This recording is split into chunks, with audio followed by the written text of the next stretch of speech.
लगा दूंगा, इन्हें भी ठिकाने लगा दूंगा। तो उसने फिर दिमाग घुमाया। अभिमन्यु जब मरा था तो अभिमन्यु की जो पत्नी थी उत्तरा, वो गर्भवती थी, उसके उदर में बालक था और 9 मास पूर्ण होने के लिए जा रहे हैं। वो बालक अब जन्म लेने वाला होगा। मैं उस गर्भ के शिशु को ही नष्ट किए देता हूं, फिर कोई नहीं बचेगा, कोई पानी देने वाला भी नहीं बचेगा। तो उसने वो दोबारा से अपना ब्रह्म अस्त्र चला दिया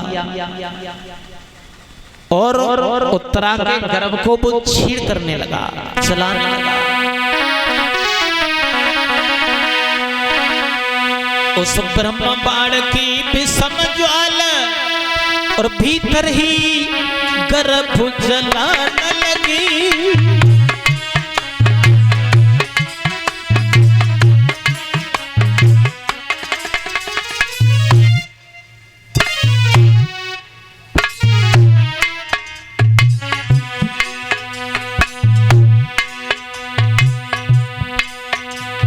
उस ब्रह्म बाण की विषम ज्वाला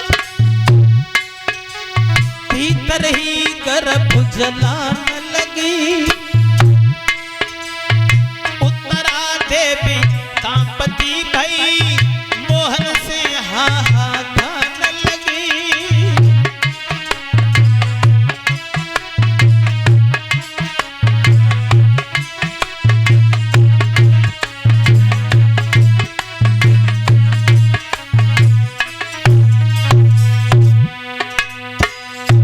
उत्तरा तुरंत भागी जब उसका गर्भ जलने लगा।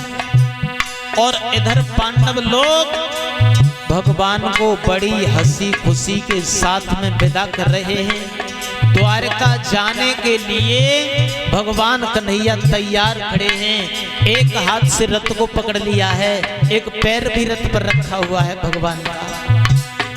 सबके देखते देखते वो उत्तरा भागती हुई आई, भगवान को चरण पकड़ के बोली, प्रभु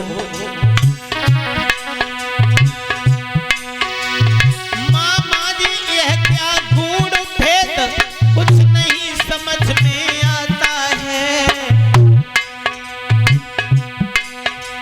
हा हा प्रभु मेरा गर्भपाल भीतर ही जलता जाता है।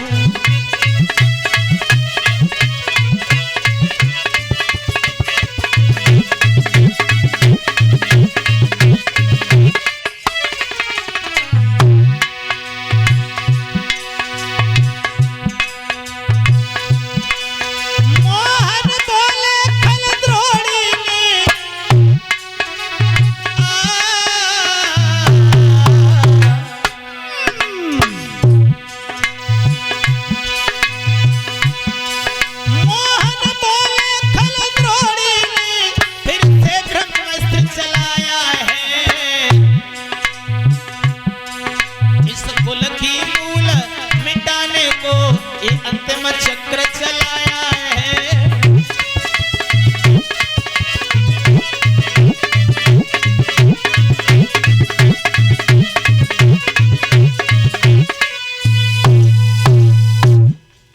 भगवान कन्हैया समझ गए कि पांडवों का वंश नष्ट करने के लिए ये अश्वत्थामा ने ब्रह्म अस्त्र चलाया। तो भगवान से ये गुहार लगाई है। उस उत्तरा ने ये नहीं कहा कि प्रभु मेरी रक्षा करो, ये नहीं कहा मेरी रक्षा करो, उसने ये कहा प्रभु मेरे इस गर्भ शिशु की रक्षा करो, गर्भ शिशु की रक्षा करो।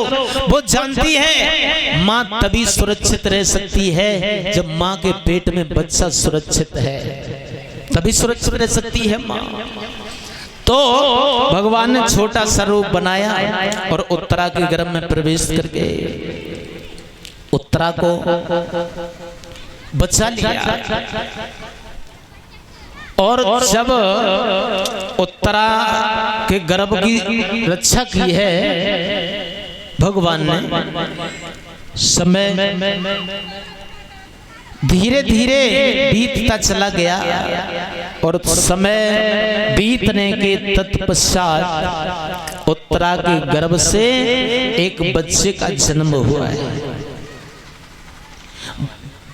बच्चे का जन्म हुआ और इसी बच्चे का नाम पड़ा था परीक्षित। परीक्षित इनका नाम पड़ा है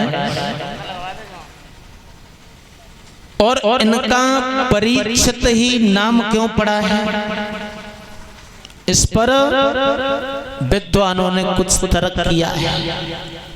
वो आगे की जो भी कथा है वो बड़े भ्राता जी के द्वारा सभी भक्त श्रवण करेंगे। मेरे बड़े भ्राता श्री नरसी लाल जी आ चुके हैं मंच पर, तो सभी भक्त उनकी वाणी का आनंद लेंगे और मैं अपनी